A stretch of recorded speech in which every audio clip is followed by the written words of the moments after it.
இன்று புதிதாய் பிறந்தோம் என்கின்ற எண்ணத்தை உள்ளத்தே நிறுத்தி ஆண்டவனை எந்நாளும் நினைத்து இந்நாளை பொன்னாளாக்கும் ஆன்மீக நேயர்களே, உங்கள் அனைவருக்கும் ஐயப்பன் சன்னிதானம் என்கின்ற இந்த நிகழ்ச்சியின் மூலமாய் எனது காலை வணக்கங்கள்.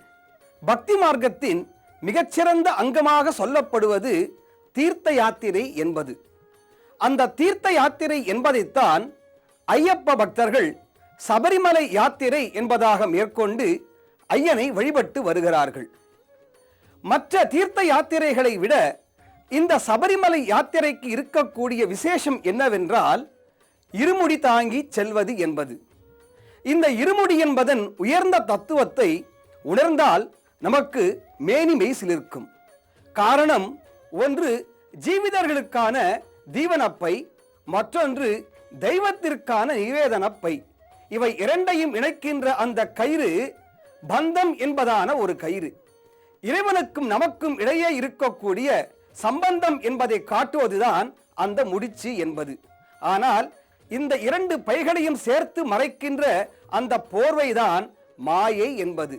இந்த உயர்ந்த தத்துவத்தை எளிதாய் காட்டுகின்ற இந்த இருமுடி பையை சுமந்து செல்லும் ஐயப்ப பக்தர்களுக்காய் இதோ ஒரு அற்புத கானம்.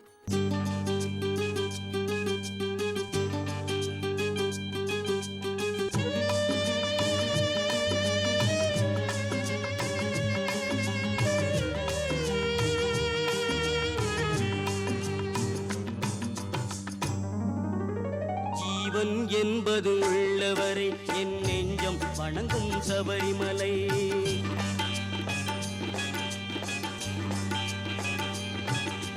ஜீவன் என்பது உள்ளவரை என் நெஞ்சம் வணங்கும் சபரிமலை.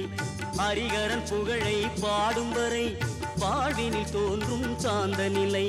ஹரிகரன் புகழை பாடும் வரை வாழ்வினில் தோன்றும் சாந்த நிலை. ஜீவன் என்பது உள்ளவரை என் நெஞ்சம் வணங்கும் சபரிமலை.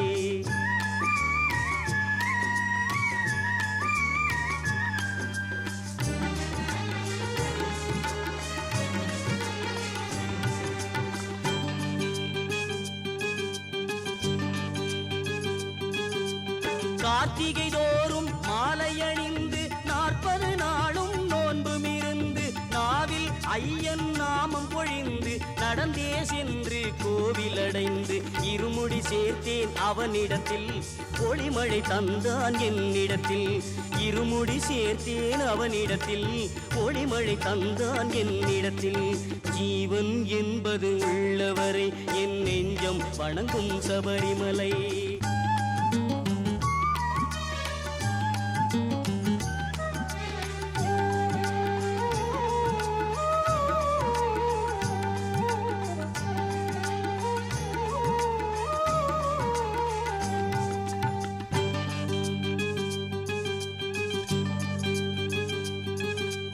நெய்விளக்காலே அலங்காரம் கண்டு நெஞ்சில் மறையும் அகங்காரம்.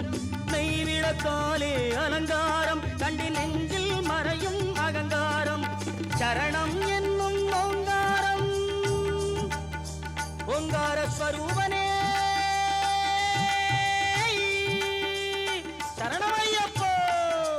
சரணம் என்னும் ஓங்காரம் சர்வமும் அதிலே ரீங்காரம்.